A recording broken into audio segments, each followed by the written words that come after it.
Baik, selamat pagi semuanya. Selamat pagi Mas Epri dan selamat pagi juga untuk teman-teman sekalian. Pada kesempatan kali ini, dalam mata pelajaran teknologi fermentasi, saya akan mempresentasikan sebuah paper yang diambil dari Biotechnology Reports dari Elsevier itu berjudul Optimization of Process Parameters and Fermentation Strategy for Silanacea Production in a Stirred Tank Reactor using a Mutant Aspergillus nidoline strain.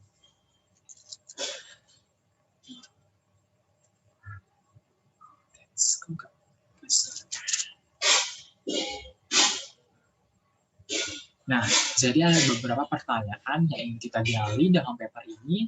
Salah satunya itu yang pertama adalah metode fermentasinya, komposisi medianya, inokulum yang digunakan, substrat yang digunakan, proses aerasi dan agitasi, langkah optimasi penyidikan, terus kemudian proses purifikasinya. Bisa digerakin.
pertama itu adalah introduction.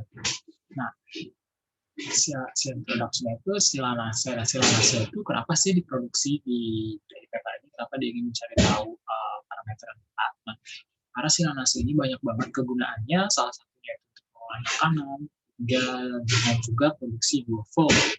Nah, faktor-faktor penting dalam produksi silanase itu seperti ada agitasi, aerasi, suhu, dan konsentrasi oksigen terlalu harus diselidiki dan harus dioptimalkan agar produksi silanase itu kita dapat tahu tuh hasil silanase yang paling tinggi itu dengan agitasi berapa, yang aerasi yang kayak gimana, dan fermentasi seperti apa gitu. Nah, efisiensi aerasi itu dapat dimaksudkan dengan meningkatkan agitasi. Nah, aerasi yang agitasi itu apa sih? Aerasi itu adalah kandungan oksigen yang terlarut air, agitasi adalah proses pengarukannya. Kemudian dalam PEPAR ini dia menggunakan galur rekombinan. Jadi dia menggunakan, kenapa dia menggunakan rekombinan? Karena dia itu hanya ingin mengekspresikan satu aja gitu, yaitu silanase tanpa adanya produk samping gitu. Jadi memang dia hanya pure menghasilkan silanase tanpa, jadi nanti dia tuh nggak ada proses pemberiannya seperti itu. Nah, itu promotor yang diinduksi itu menggunakan maltosa yang digunakan untuk memulai dan memproseskan produksi silanase. Maltosa juga merupakan sumber karbon dari strain yang digunakan untuk produksi protein.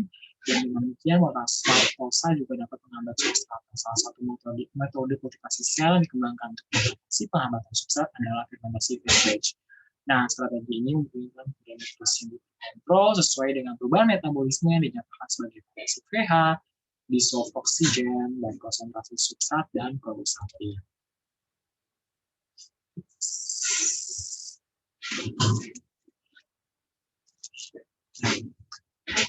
Modifikasi strategi fed batch itu ada, jadi di sini tuh dia punya dia ngebandingin dari metode batch fermentation, metode fed batch, dan metode repeated batch fermentation yang melibatkan metode repeated batch fermentation itu apa sih? Dia tuh media yang lama itu diambil terus diganti dengan media baru, berbeda dengan menambahkan media baru. Jadi dia mengambil media yang lama, dikeluarkan, kemudian mengisi dengan media yang baru. Nah, repeated batch fermentation ini tuh meningkatkan produktivitas dalam studi produksi silanase sebelumnya. Jadi sebelumnya itu ada yang pakai repeated batch ini aja, dan itu tuh hasilnya lebih bagus, memang lebih bagus untuk produksi silanasenya gitu. Jadi dia ngebandingin lagi antara ketiga ini. Tapi dalam paper ini dia hanya membandingkan fed batch dan repeated batch, karena yang batch biasa itu dia udah punya studi literatur. Nah, penelitian ini bertujuan untuk mengoptimalkan dan meningkatkan produksi silanase dari strain Aspergillus nidoans rekombinan dengan menghadapi redoxin dalam STR, aerasi, agitasi, dan koefisien perbedaan massa oksigen volumetrik atau KPA pada produksi silanase akan dicari di paper ini. Nah, aktivitas dan produksi silanase untuk proses fed batch dan proses repeated batch fermentation dibandingkan dengan berasal dari fermentasi batch untuk menentukan apakah strategi ini dapat meningkatkan jumlah aktivitas silanase yang dihasilkan yang produktivitas silanase. Ya, seperti yang dikatakan sebelumnya, di sini dia ingin membandingkan metode fermentasi mana nih hasil silanase yang paling tinggi di antara ketiga metode tersebut. Oke, lanjut ke material inputs. Nah, yang pertama itu adalah microbial strain and plasmid. Nah, jadi dia itu menggunakan nodular strain, dan karena strain nggak bisa mengekspresi redoxin, makanya dia dimodifikasi untuk mengekspresikan gen si redoxin itu. Terus di plasmid ini digunakan untuk transformasi, termasuk promotor glucoamilase, induksi maltosa yang berekspresi berlebih, dan sekresi AFU-NGH10 ke dalam media diikuti dalam. Jadi dia bikin kasih rekombinannya dulu gitu, biar dia menghasilkan si silanase yang diinginkan. Kemudian terus ada langkah inokulant preparation, yaitu sporanya disimpan dalam stok jamur pada suhu minus 80 derajat, kemudian dicairkan sebanyak 20 ml, didistribusikan ke dalam cairan petri berisi media PDA ya, untuk standar. Kemudian cairan petri diinkubasi selama 2 hari pada suhu 30 derajat. Terus itu sporanya dikerok di petri itu, kemudian dimasukkan, ditambahkan air suling, kemudian diencerkan, dan sehingga didapatkan si inokulum si spora itu. Kemudian si pelet sel tadi yang suspensi si spora tadi itu dimasukkan ke dalam labu Erlenmeyer yang berisi 60 ml. Terus labunya diinovasi, diinkubasi dalam shaker selama 2 hari pada 30 derajat. Terus ada fermentation in STR. Nah, jadi di situ dia menggunakan yang 3 liter, di mana media fermentasinya memiliki komposisi yang sama dengan prekulturnya. Kemudian dia itu ditambah juga antimusanya, jadi biar nggak terbentuk musa dalam si reaktif tersebut. Dan juga penambahan dan pemilihan media dikontrol menggunakan probe. Nah, kan tadi dibilangkan dia ada dibuang dan ditambah, diganti. Nah, jadi dia mau si namanya aktivitas atau produksi si sel nanas itu pakai kit semacam ini. Nah, fermentation era pertama itu dia membuat seperti rancangan acak. Jadi itu dia ingin mencoba laju pengadukan yang 400 rpm, terus lagi erasinya 0,5, 1,0 dan 2 ppm, terus yang buat lagi agitasinya dia menggunakan 2 ppm, untuk lagi agitasi 200, 400, dan 600. Jadi memang dia mencoba banyak hal di sini. Kemudian untuk fermentasi fat batch yaitu 505 bio yang mengandung 1.800 gram per liter maltosa dan 5 gram per liter glukosa dengan 1 liter media. Jadi aktivitas pas enzim mulai menurun pada jam ke 144 dan 240 tambahin itu. Terus nanti untuk fermentasi repeated batch itu 1 liter dan 1,5 liter. Kaldu fermentasi awal diganti dengan media yang baru yang mengandung 180 gram per liter maltosa dan 10 gram per liter glukosa pada 144 dan 264 pada jam tersebut.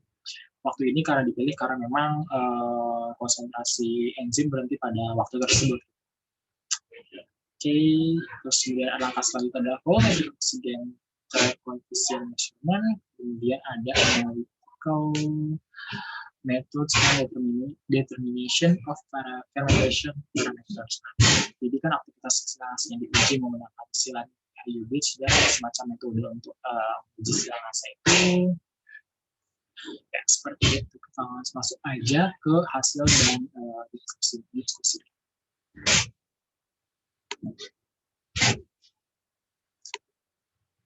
Nah, yang pertama itu adalah effect of different aeration rates for silase production gitu. Nah, di sini kan dia tuh kita lihat yang gambar A dulu ya. Dia itu mencoba ingin tahu nih, lihat pH-nya dan DO persennya atau dissolved oksigennya.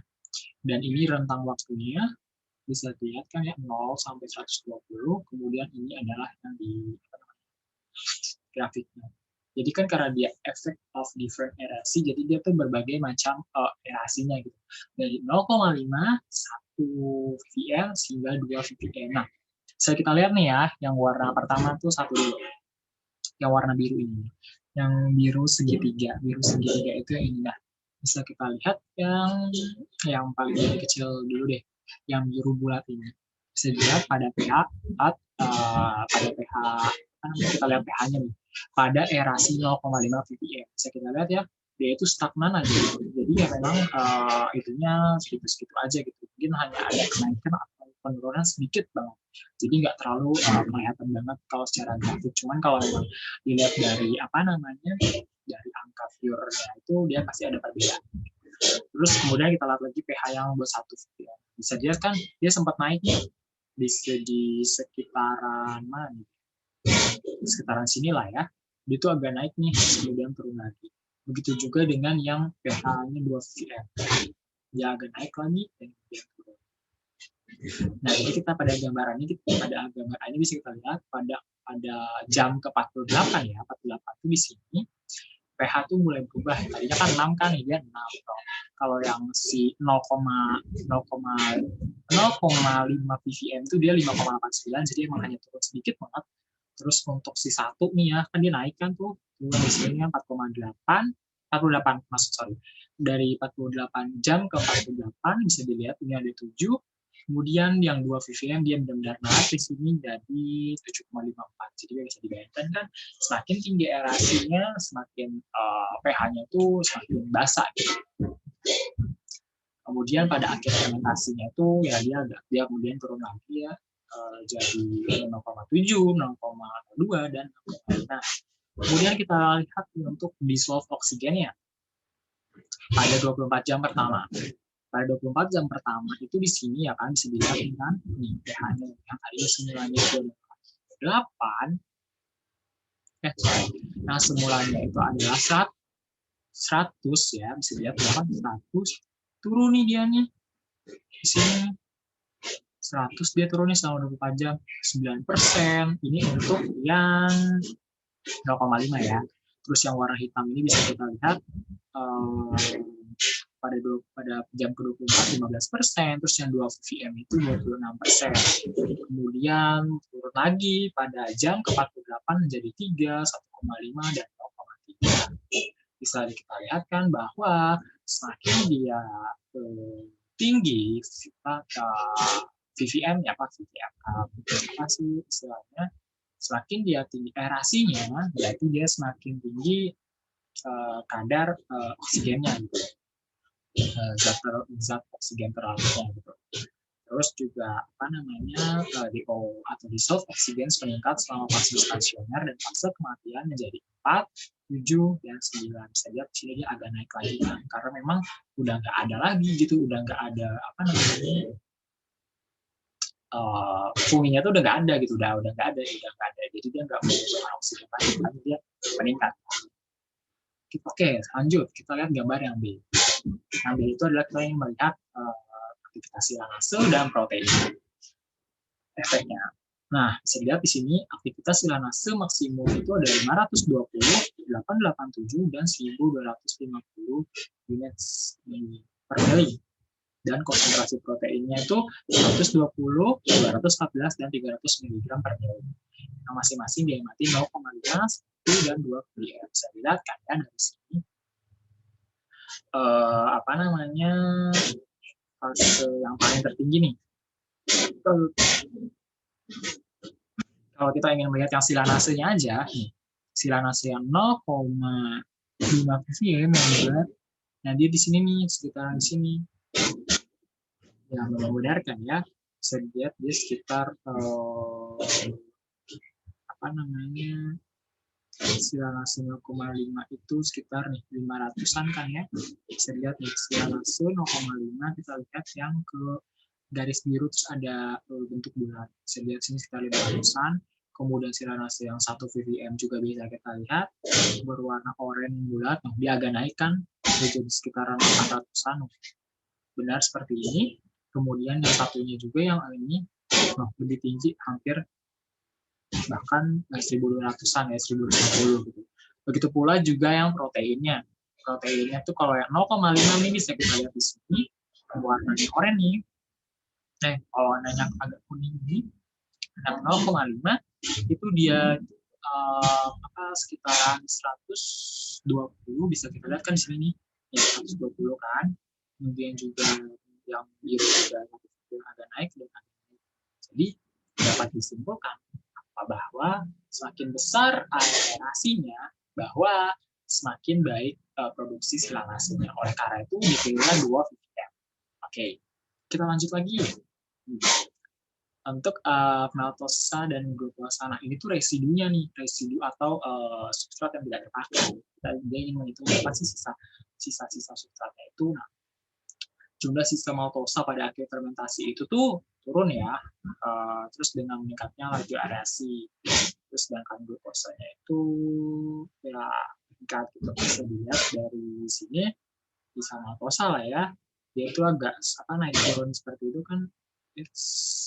Bisa dilihat kan ya maltosa yang 0,5 itu dia 98, terus kemudian matosa yang bulat ya. Nih, ini dari yang tadi 120 jadi sekitar 98. Terus kemudian yang oranye ya, yang matosa 1 ppm itu dia ini turun jadi sekitar berapa nih? 6, ya sekitar 6 ya segitu, 38 lah berarti dari sini ya. Terus juga yang matosa 2 ppm itu yang berwarna biru agak kotak tuh ya, dia semakin rendah kembali yaitu sekitar 25. Sedangkan untuk glukosa sendiri itu bisa kita lihat di sini yang bulat, dia itu enggak apa ya, bukan yang meningkat, dia itu lebih ke apa namanya pas pada fase stasionernya dia agak sempat kurvanya agak naik sedikit, cuma nanti akan turun lagi gitu. Seperti itu. Bisa lihat gambar di sini ya, dia agak naik sini terus dia turun lagi, terus sini juga agak naik terus turun lagi, terus ya begitu juga. Terus 1 ppm dan 2 ppm. Oke, kita lanjut. Ini baru yang erasi. Ya kan? Erasinya kan berarti benar kan seperti yang saya katakan sebelumnya. Untuk batch fermentation pada 400 rpm dan tingkat erasi yang berbeda. Karena kan yang tadi kan kita ngecek si erasinya doang kan ya, 0,5, 1, dan 2 pada agitasi 400 rpm. Nah, yang paling bagus adalah yang 2 ppm gitu. Peningkatan laju erasi mengakibatkan meningkatkan laju konsumsi substrat dan oksigen serta produksi protein dan silanase. pH-nya meningkat juga, kemudian karena perubahannya lebih tinggi nanti tingkat metabolisme yang lebih tinggi pada tingkat erasi yang lebih tinggi. Jadi yang benar kan ya, erasi itu mempengaruhi produksi si silanase. Kemudian kita lihat gambar B yang tadi, ini sama seperti gambar sebelumnya karena hanya ini yang penjelasannya. Kemudian bisa dilihat kan ya, aktivitas silanase maksimum dan konsentrasi protein total dia mati pada jam ke-96 saja. Dia itu adalah yang paling tertinggi, yaitu dia semakin laju erasi yang meningkat, otomatis hasilnya juga meningkat. Kemudian yang bawahnya juga peningkatan laju erasi akan meningkatkan kadar depo pada fase pertumbuhan sehingga terjadi peningkatan pertumbuhan sel dan produksi silanase. Ya betul sekali, peningkatan aktivitas silanase dan konsentrasi protein dia mati ketika lebih banyak oksigen dipasok. Karena itu benar ya, karena semakin banyak depo ya tentu saja kadar oksigen yang dibutuhkan untuk bertumbuhnya itu tuh dia butuh oksigen juga karena itu tuh tercukupi gitu sehingga dia dapat memproduksi silanase itu secara terus-menerus gitu. Oke, erasi itu sudah selesai. Kita lanjut yang agitasi. Oke, agitasi ya bisa dilihat di sini selama 48 jam pertama nilai pH tertinggi itu tuh di sekitaran 7,54, 7,15, terus ada 6,8 tercatat untuk erasi 400, 600, dan 200. Jadi,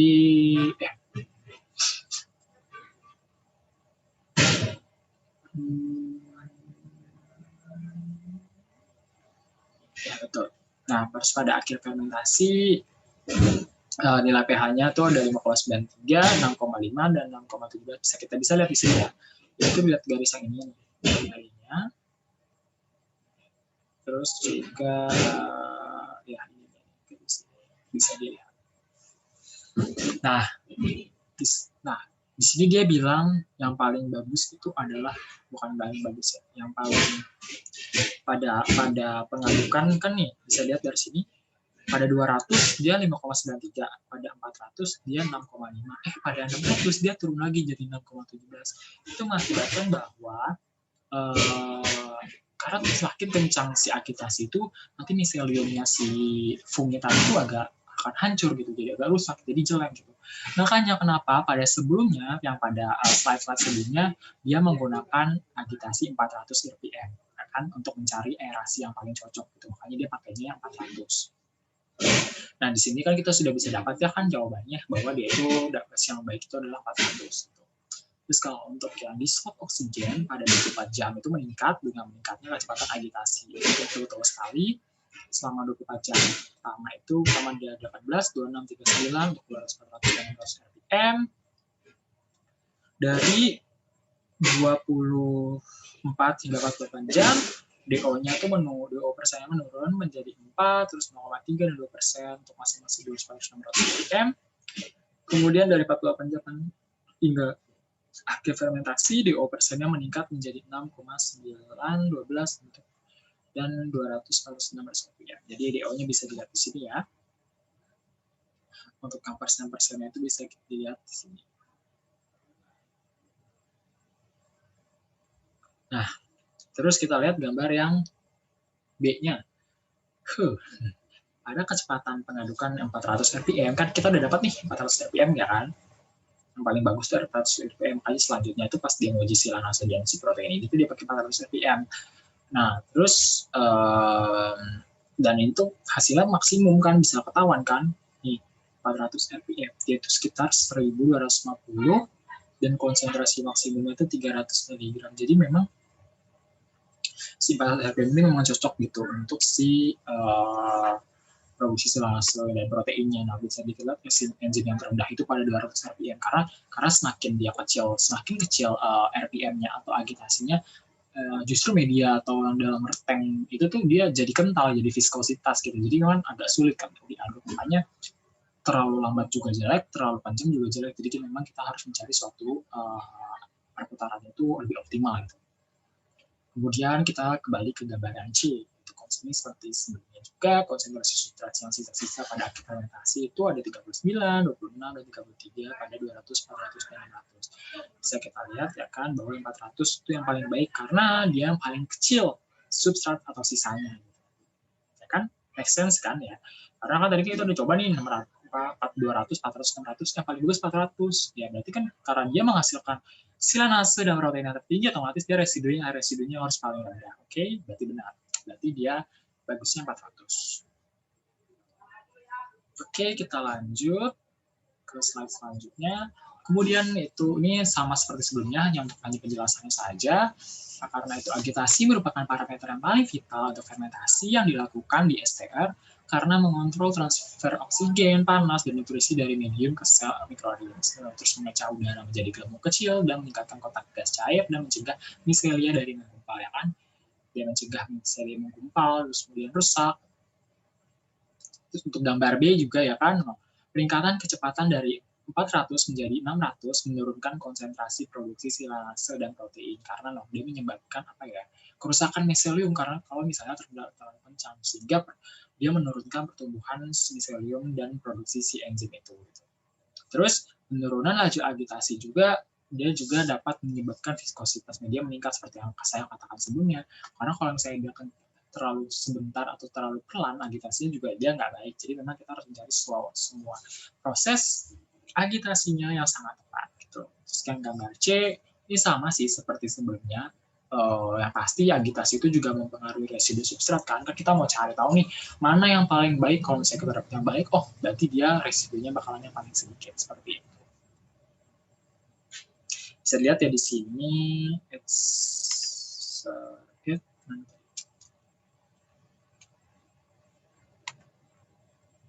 ya kan, A itu adalah gambar effect of agitation speed on pH dan DO, terus yang B adalah aktivitas silanase dan proteinnya, kemudian yang C itu adalah konsentrasi si maltosa dan glukosa selama fermentasi dalam STR. Ya, oke, kita lanjut. Terus yang ini tuh ada effects of agitation and aeration on KLA. Nah, jadi ini tuh dia ingin mencari tahu hubungan mereka berdua itu mana sih yang paling baik gitu. Terus, bisa lihat laju aerasi 0,5 ppm menghasilkan nilai KLA itu 5,35, 19,29 dan 43 19 jam minus 1 ya di sini, minus pangkat 1. Ada laju pengadukan masing-masing 200, 400, dan 600 ppm. Kemudian juga ada yang 1 ppm juga menghasilkan hasil yang segini. Dan laju aerasi 2 ppm juga yang menghasilkan segini. Nah, bisa kita tarik kesimpulan dari grafik ini, peningkatan KLA karena peningkatan kecepatan agitasi jauh lebih besar daripada peningkatan KLP karena peningkatan laju aerasi. Dengan demikian agitasi lebih efektif daripada aerasi untuk meningkatkan pH. Jadi yang kita atur itu kan tadi kan kita mencari siapa ya aerasi itu berapa di antara di antara 0,5, 1 atau 2 ppm gitu kan. Terus agitasi itu kita coba 200, 100. Nah, yang paling optimal itu yang kita mainin itu lebih efektifnya itu di agitasinya, di pengadukannya, karena make sense karena semakin cepat dia berputar juga mempengaruhi pH, terus juga semakin dia berputar juga mempengaruhi pertumbuhan si meseliumnya, dia rusak atau enggak, terus dia jadi medianya substrat itu kental atau enggak, jadi seperti itu. Jadi memang yang dimainkan yang paling baik itu dibandingkan kita mau mainkan si aerasi, lebih baik kita mainkan agitasinya. Cuman nggak menutup kemungkinan ya kita kan karena kita ingin mencari sebuah prosedur optimal perlu juga dilakukan keduanya. Oke, masuk ke fed batch fermentation. Kan seperti yang saya bilang pada di awal, dia ingin mencoba di fed batch fermentation dan repeated batch fermentation. Nah, bisa lihat kita di gambar A yang ini, yaitu ya, kita baca terlebih dahulu. Fermentasi fed batch dilakukan dengan menambahkan medium segar atau medium baru ya, yang mengandung maltosa dan glukosa pada jam ke-144 dan 240 pada jam tersebut ya. Karena pada bahan media menyebabkan pH naik dan penurunan DO setelah penambahan selulosa selama produksi fed batch. Hal ini disebabkan pemulihan pertumbuhan mikroorganisme setelah penambahan media baru yang meningkatkan konsumsi oksigen dan penurunan DO. Nah, jadi bisa kita bisa dilihat ya kan. Jadi pas di jam 144 nih di sini nih di titik yang 150 kan terjadi penurunan kan ya, terjadi penurunan tuh. Itunya apa sih 144 ya, sorry. Ya, penambahan media pH-nya naik terus DO-nya turun pada 144 nih ya kan di sini nih tepat nih. Pas ke sini nih, yang warna abu-abu ini ya kan, dia agak naik kan meskipun sedikit banget. Itu tandanya pas saat dia dikasih substrat, dia naik. Pada jam ke-144, dia naik pH-nya. Terus juga di jam 240 bisa kita lihat di sini yang 950, 250 ke 240 ke 264, dia agak naik juga. Jadi itu membuktikan bahwa penambahan media menyebabkan pH naik. Meskipun hanya kayak sementara aja gitu, nggak terus-terusan dia akan nggak stagnan dia naik gitu. Kemudian yang DO-nya ya kan pas ini berarti berbanding terbalik ya. Kalau yang DO, kalau misalnya dia ngasih media, dia turun. Karena ya seperti yang sebelumnya, hal itu disebabkan karena pemulihan pertumbuhan mikroorganisme setelah penambahan media baru yang meningkatkan konsumsi oksigen dan menurunkan DO gitu. Sekarang kan pas kita masukin ya orang-orang dia butuh oksigen terus-terusan gitu, jadi memang dia turun. Oke, sebentar. Habis itu gambar B nih. Kita lihat gambar yang B. Ya kan, gambar yang B. Gambar yang B. Oke, jadi dia itu untuk membandingkan si lanase dan si protein gitu. Pada selama waktu yang berbeda. Kan tadi yang fed namanya juga fed batch ya. Fed batch itu jadi kita menambahkan sebuah substrat atau media terus nggak secara terus pada interval waktu tertentu gitu. Misal di sini kan dia pada 100 pada jam ke 144 dan pada jam 240. Ya kan? Nah, bisa lihat di sini yang hasil lanase dulu nih, yang warna merah. Pada jam 144 dia itu turun. Ya kan? Terus pada jam 240 dia turun lagi. Nah, kenapa sih bisa dia itu turun? Nah, karena pada saat dikasih media kan tadi kan kita menghitung aktivitas silanasnya kan kayak pakai semacam sebuah kit gitu ya, atau semacam ada alat deteksinya gitu ya. Karena pada saat ditambahin media kan dia jadi encer lagi kan, makanya silanasnya itu belum kedeteksi secara optimal gitu, makanya dia agak turun karena dia terlalu encer gitu loh. Begitu juga untuk proteinnya, ada pemberian segini ya dia turun dulu, terus nanti dia naik lagi, baru naikkan, terus ini baru naik nih. Terus pas ditambahin lagi dia turun, terus naik lagi. Seperti itu. Dapat dibaca juga di sini bahwa kan ya, karena silanase dan produksi protein dimulai pada jam 24 dan mencapai nilai maksimum itu 1193 unit per mili dan 320 mg per mili. Jadi yang paling gede itu sekitar segini nih ya, sekitar segini lah. Pada fat batch ya. Kemudian juga produktivitas silanasenya 298 unit per mili per hari. Nomor serupa pada batch.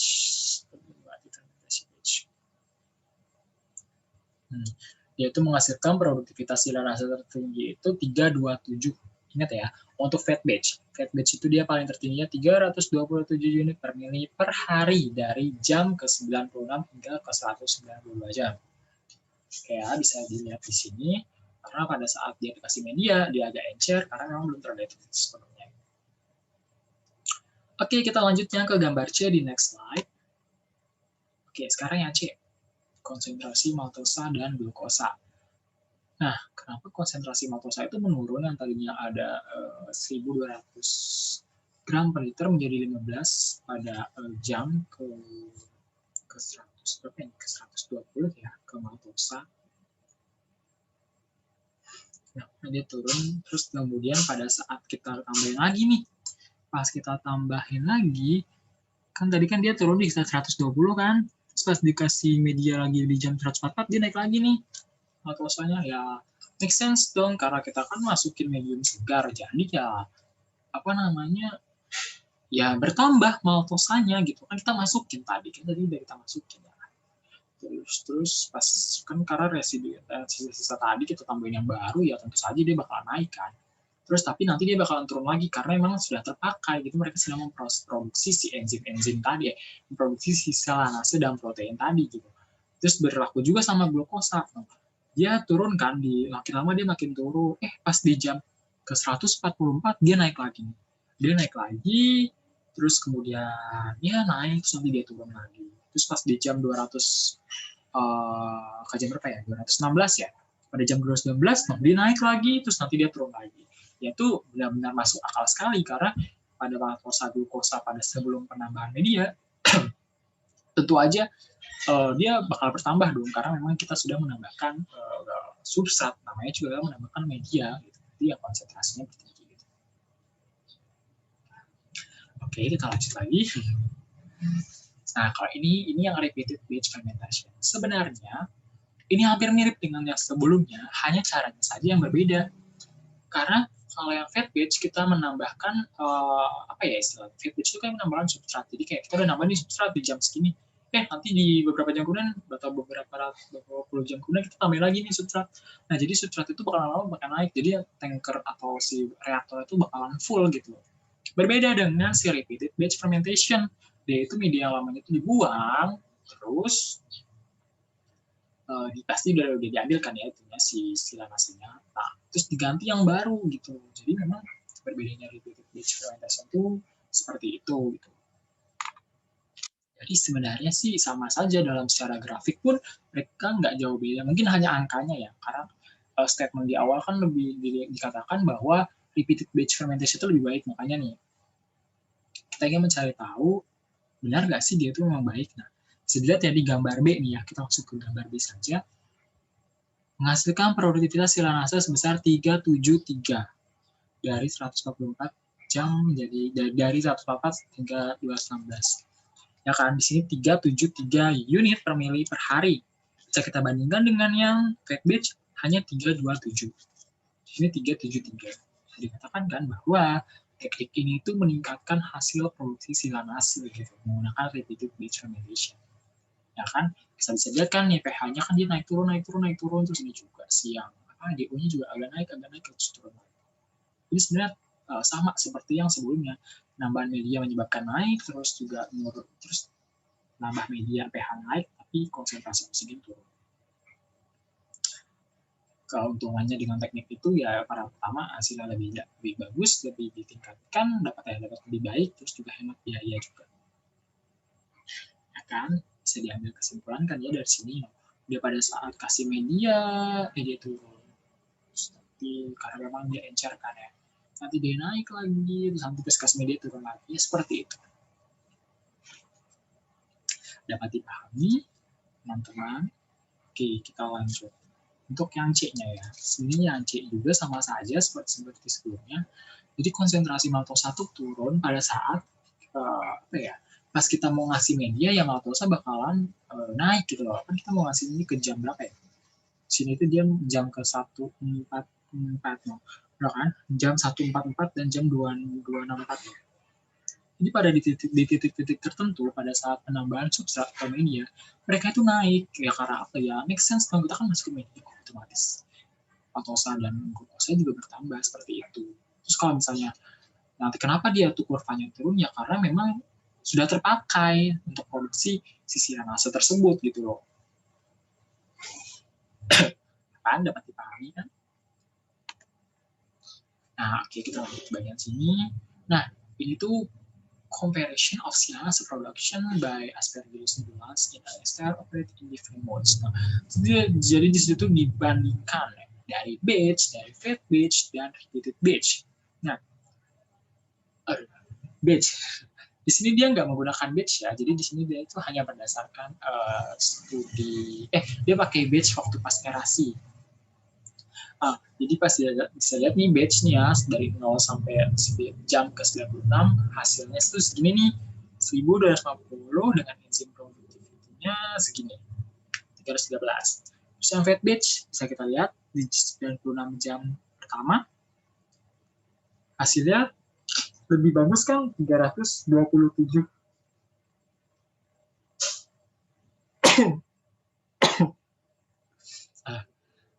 Sorry. Jadi pada fed batch ini 144 dari jam 96 jam pertama hasilnya 327 dan repeated batch itu hasilnya 373. Bisa kita lihat kan dari tabel saja bahwa repeated batch itu adalah teknik fermentasi yang paling baik untuk produksi sisilanase. Karena apa?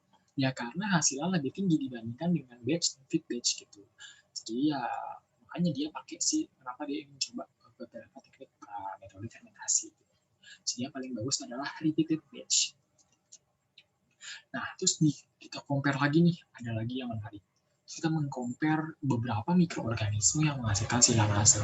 Bisa kalian lihat di tabel ya kan.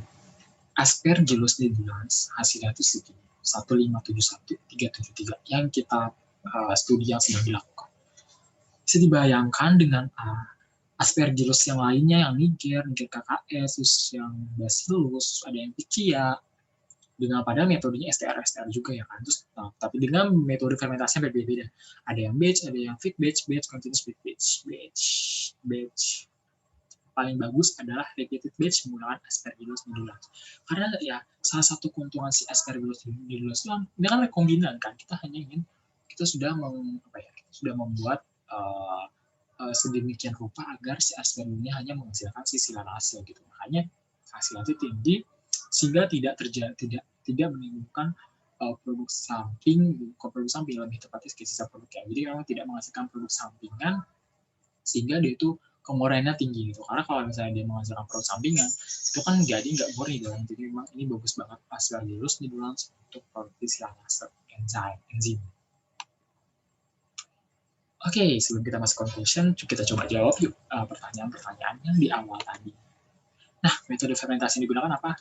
Batch fermentation, fed batch fermentation, dan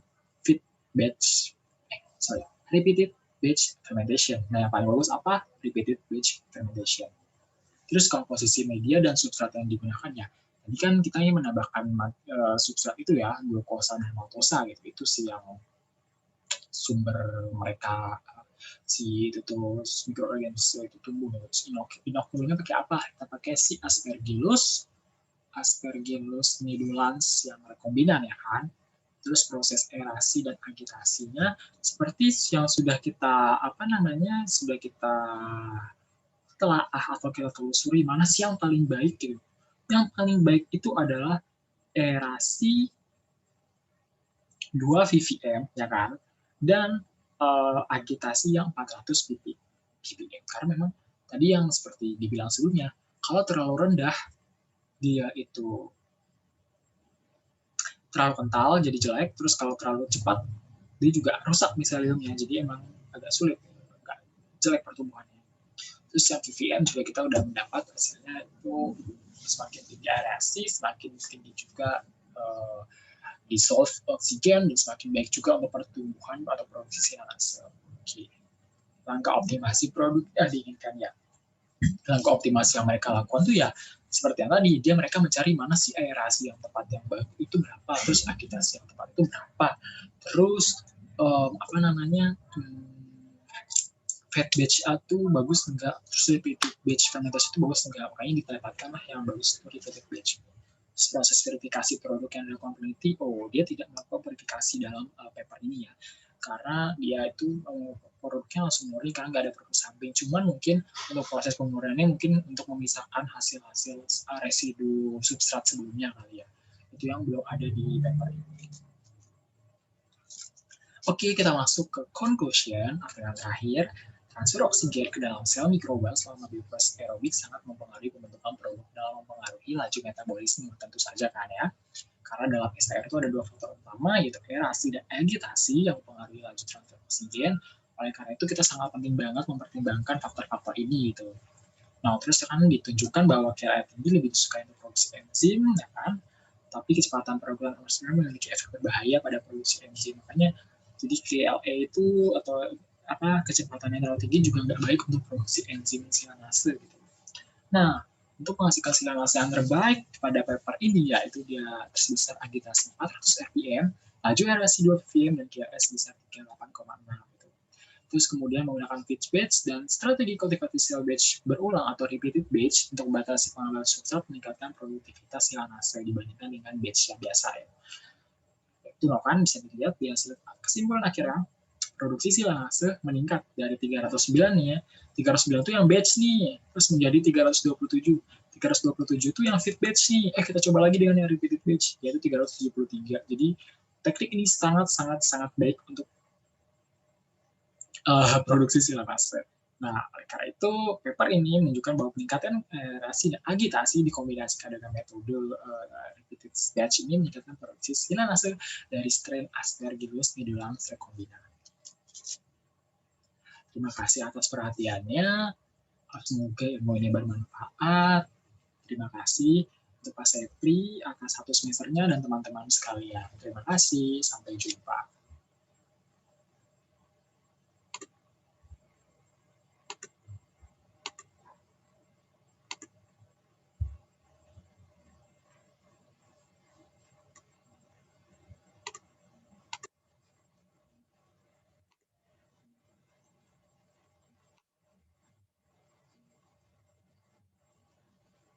Stop share screen gimana?